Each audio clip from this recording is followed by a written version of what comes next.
یہودیوں کا بڑا مجمع اور ان کا ایک عالم ان میں تقریر کر رہا تھا۔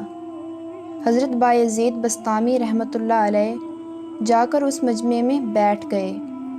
ان کے بیٹھتے ہی یہودی عالم کی زبان بند ہو گئی۔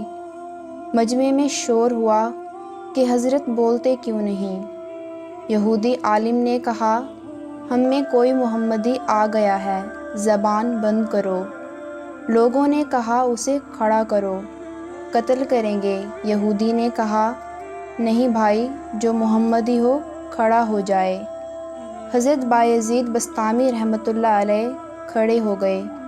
یہودی نے کہا، میں سوال کروں گا، تو جواب دے گا؟ حضرت بایزید رحمۃ اللہ علیہ نے کہا، ہاں دوں گا۔ حضرت بایزید بسطامی رحمۃ اللہ علیہ نے فرمایا کہ میں ایک سوال کروں گا، تو جواب دے گا؟ یہودی نے کہا، ہاں دوں گا۔ یہودی عالم نے سوالات شروع کر دیے۔ ایک بتاؤ جس کا دوسرا نہیں۔ فرمایا، اللہ ایک ہے، اس کے ساتھ دوسرا نہیں۔ کہا، دو بتاؤ جس کا تیسرا نہ ہو۔ فرمایا، دن اور رات، اس کا تیسرا نہیں۔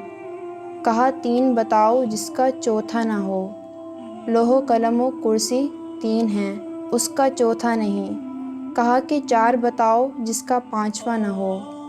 فرمایا، تورات، زبور، انجیل اور قرآن یہ چار ہیں، اس کا پانچواں نہیں۔ کہا کہ پانچ بتاؤ جس کا چھٹا نہیں۔ فرمایا، اللہ نے اپنے بندوں پر 5 نمازیں فرض کی ہیں، 6 نہیں۔ کہا کہ 6 بتاؤ جس کا 7واں نہیں۔ فرمایا، 6 دن میں زمین و آسمان بنائے ہیں، 7 نہیں۔ کہا کہ 7 بتاؤ جس کا 8واں نہیں۔ فرمایا، میرا رب کہتا ہے کہ میں نے 7 آسمان بنائے ہیں، اس لیے آسمان 7 ہیں، اس کا 8واں نہیں۔ کہا کہ 8 بتاؤ جس کا 9واں نہ ہو۔ فرمایا، میرے رب کے عرش کو 8 فرشتوں نے پکڑا ہوا ہے، 9 نے نہیں۔ کہا کہ وہ 9 بتاؤ جس کا 10 نہیں۔ حضرت صالح علیہ السلام کی قوم میں 9 بڑے بدمعاش تھے، 10واں نہیں تھا، اللہ نے 9 کہا ہے۔ کہا کہ وہ 10 بتاؤ جس کا 11واں نہیں۔ فرمایا، حج میں کوئی غلطی ہو جائے تو اللہ نے ہم پر 7 روزے وہاں رکھنے اور 3 گھر پر رکھنے کو کہا، یہ 10 ہیں، 11 نہیں۔ کہا کہ وہ 11 بتاؤ جس کا 12 نہیں۔ فرمایا، حضرت یوسف علیہ السلام کے 11 بھائی تھے، 12 نہیں تھے۔ کہا کہ وہ 12 بتاؤ جس کا 13 نہیں۔ فرمایا، سال میں اللہ نے 12 مہینے بنائے ہیں، 13 نہیں۔ کہا کہ وہ 13 بتاؤ جس کا 14 نہیں۔ فرمایا، حضرت یوسف علیہ السلام نے اپنے باپ سے کہا کہ میں نے 11 ستارے دیکھے، ایک سورج دیکھا، ایک چاند دیکھا جو مجھے سجدہ کر رہے ہیں، یہ 13 ہیں، 14 نہیں۔ کہا کہ وہ بتاؤ کیا چیز ہے جس کو خود اللہ نے پیدا کیا، اس کے بارے میں خود ہی سوال کیا۔ فرمایا، حضرت موسیٰ علیہ السلام کا ڈنڈا اللہ کی پیداوار ہے، لیکن خود سے سوال کیا، اے موسیٰ تیرے ہاتھ میں کیا ہے؟ کہا کہ بتاؤ سب سے بہترین سواری کیا ہے؟ فرمایا، گھوڑا۔ کہا کہ بتاؤ سب سے بہترین دن؟ فرمایا، جمعے کا دن۔ کہا کہ بتاؤ سب سے بہترین رات؟ فرمایا، لیلۃ القدر۔ کہا کہ بتاؤ سب سے بہترین مہینہ؟ فرمایا، ماہ رمضان المبارک۔ کہا کہ بتاؤ کون سی چیز ہے جس کو اللہ نے پیدا کر کے اس کی عظمت کا اقرار کیا؟ فرمایا، اللہ نے عورت کو مکار بنایا اور اس کے مکر کا اقرار کیا۔ عورت کا مکر بڑا زبردست ہے۔ حضور اکرم صلی اللہ علیہ وآلہ وسلم نے فرمایا کہ میں نے نہیں دیکھا کہ بڑے سے بڑے عقل مند کے قدم اکھاڑنے والی ہو، اور کوئی چیز نہیں سوائے عورت کے، بڑوں بڑوں کے عقل پر پردہ ڈال دیتی ہے۔ کہا کہ بتاؤ وہ کون سی چیز ہے جو بے جان مگر سانس لیتی ہے؟ فرمایا، میرا رب کہتا ہے کہ مجھے صبح کی قسم جب وہ سانس لیتی ہے۔ کہا بتاؤ وہ کون سی 14 چیزیں ہیں جنہیں اللہ پاک نے اطاعت کا حکم دے دیا، ان سے بات کی؟ فرمایا، 7 زمین 7 آسمان بنائے۔ اور ان 14 کو خطاب فرمایا کہ میرے سامنے جھک جاؤ۔ تو ان 14 کے 14 نے کہا کہ یا اللہ، ہم آپ کے سامنے جھک رہے ہیں۔ کہا بتاؤ وہ کون سی چیز ہے جسے اللہ نے خود پیدا کیا، پھر اللہ نے اسے خرید لیا۔ فرمایا اللہ تعالیٰ نے مسلمانوں کو پیدا کیا ہے اور ان کو خود خرید لیا جنت کے بدلے۔ ارے مسلمانوں، اللہ کی قسم، نہ تو بیوی کا ہے، نہ تو بچوں کا ہے، نہ تو تجارت کا، نہ تو صدارت کا، نہ تو حکومت کا ہے، نہ تو کسی جماعت کا ہے، تو اللہ اور اس کے رسول صلی اللہ علیہ وآلہ وسلم کا ہے۔ اگر تو اللہ اور رسول صلی اللہ علیہ وآلہ وسلم کا بن کے چلے گا تو یہ سارا نقشہ تیرے تابع ہو کے چلے گا، اور اگر اللہ اور رسول صلی اللہ علیہ وآلہ وسلم سے ٹکرائے گا تو اللہ تجھے ذلیل و خوار کر کے چھوڑے گا۔ کہا بتاؤ وہ کون سی بے جان چیز ہے جس نے بے جان ہو کر اللہ کا طواف کیا؟ فرمایا حضرت نوح علیہ السلام کی کشتی پانی پر چلی، تو چلتے چلتے جب بیت اللہ پر آئی تو بیت اللہ کے 7 چکر لگائے۔ کہا وہ کون سی قبر ہے جو اپنے مردے کو لے کر چلی؟ فرمایا حضرت یونس علیہ السلام کی مچھلی، جو اپنے اندر حضرت یونس علیہ السلام کو بٹھا کر 40 دن تک پھرتی رہی، اور وہ قبر کی طرح تھی، قبر کی طرح چل رہی تھی۔ لیکن اللہ کی قدرت حضرت یونس علیہ السلام کو مچھلی کے پیٹ میں بٹھا کر نہ مرنے دیا، نہ بھوکا رکھا، نہ پیاسا رکھا، نہ بیمار کیا، نہ پریشان کیا، بلکہ مچھلی کو شیشے کی طرح کر دیا۔ حضرت یونس علیہ السلام مچھلی کے پیٹ میں بیٹھ کر سارے دریا کا تماشا دیکھتے، اندر سے باہر کا منظر دیکھتے۔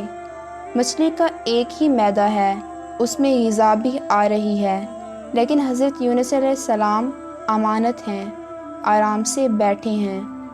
معدے کی حرکت حضرت یونس علیہ السلام کو تکلیف نہیں دے رہی، لیکن مچھلی کی غذا بھی کھائی جا رہی ہے۔ حضرت یونس علیہ السلام امانت بن کر بیٹھے ہوئے ہیں۔ کہا بتاؤ وہ کون سی قوم ہے جس نے جھوٹ بولا پھر بھی جنت میں جائے گی؟ فرمایا حضرت یوسف علیہ السلام کے بھائی۔ حضرت یوسف علیہ السلام کے بھائی شام کو آئے اور بکری کا خون کرتے کے اوپر مل کر آئے اور جھوٹ بولا۔ حضرت یوسف علیہ السلام کو بھیڑیا اٹھا کے لے گیا، لیکن حضرت یعقوب کے استغفار پر اور ان کی توبہ کرنے پر اللہ انہیں جنت میں داخل فرمائیں گے۔ کہا بتاؤ وہ کون سی قوم ہے جو سچ بولے گی پھر بھی جہنم میں جائے گی؟ فرمایا یہودی اور عیسائی ایک بول میں سچے ہیں۔ یہودی کہتے ہیں عیسائی باطل پر ہیں، اور عیسائی کہتے ہیں کہ یہودی باطل پر ہیں۔ اس میں دونوں سچے ہیں، لیکن دونوں جہنم میں جائیں گے۔ اس کے علاوہ تو اور بہت سارے سوالات ہیں، لیکن وقت بہت ہو گیا ہے، اس لیے باقی کو چھوڑ رہا ہوں۔ حضرت بایزید رحمۃ اللہ علیہ نے فرمایا کہ اب میرا بھی ایک سوال ہے، میں صرف ایک سوال کروں گا، جواب دو گے؟ یہودی نے کہا ہاں دوں گا، مجھے بتا دیں جنت کی چابی کیا ہے؟ یہودی عالم خاموش ہو گئے تو نیچے مجمع سے لوگوں نے کہا کہ بولتے کیوں نہیں؟ تم نے اتنے زیادہ سوال پوچھے اور وہ ہر ایک کا جواب دیتا رہا، اور آپ ایک کا بھی جواب نہیں دے رہے۔ کہنے لگا جواب مجھے آتا ہے مگر تم مانو گے نہیں۔ آج ہم کہتے ہیں کہ جناب مجھے سارا پتہ ہے، تو مانتے کیوں نہیں؟ کہتے ہیں کیا کریں، مجبور ہیں۔ اسی مجبوری کو توڑنے کے لیے کہتے ہیں کہ اللہ کے راستے میں نکلا جائے۔ یہودی عالم نے کہا جواب تو مجھے آتا ہے، تم مانو گے نہیں۔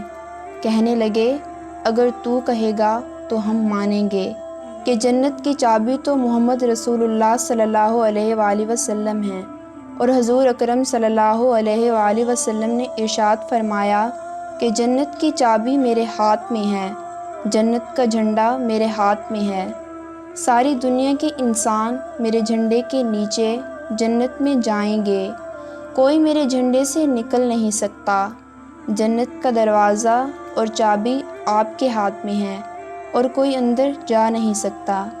جنت والے جنت کے دروازے پر کھڑے ہیں، دروازہ بند ہے۔ حضرت آدم علیہ السلام کے پاس آتے ہیں، اے ہمارے باپ، تو ہی ہمارا سب سے بڑا، تو ہی جنت کا دروازہ کھلوا۔ وہ ارشاد فرمائیں گے، ارے میں نے ہی تمہیں جنت سے باہر نکلوایا تھا، میں تمہیں کہاں سے داخل کرواؤں، یہ میرے بس کی بات نہیں ہے۔ حضرت نوح علیہ السلام کے پاس آئیں گے، آپ جد ثانی ہیں، آپ دروازہ کھلوائیے۔ وہ کہیں گے، میں نہیں کھلوا سکتا، آج میرے بس کی بات نہیں ہے۔ حضرت موسیٰ علیہ السلام کے پاس آئیں گے، حضرت عیسیٰ علیہ السلام کے پاس آئیں گے۔ حضرت عیسیٰ علیہ السلام ارشاد فرمائیں گے، میرے بس کی بات نہیں ہے، اور نبی عربی صلی اللہ علیہ وآلہ وسلم کے پاس جاؤ، جس کے ہاتھ میں جنت کی چابی ہے، جس کی اطاعت میں دنیا و آخرت دونوں میں کامیابی ہے۔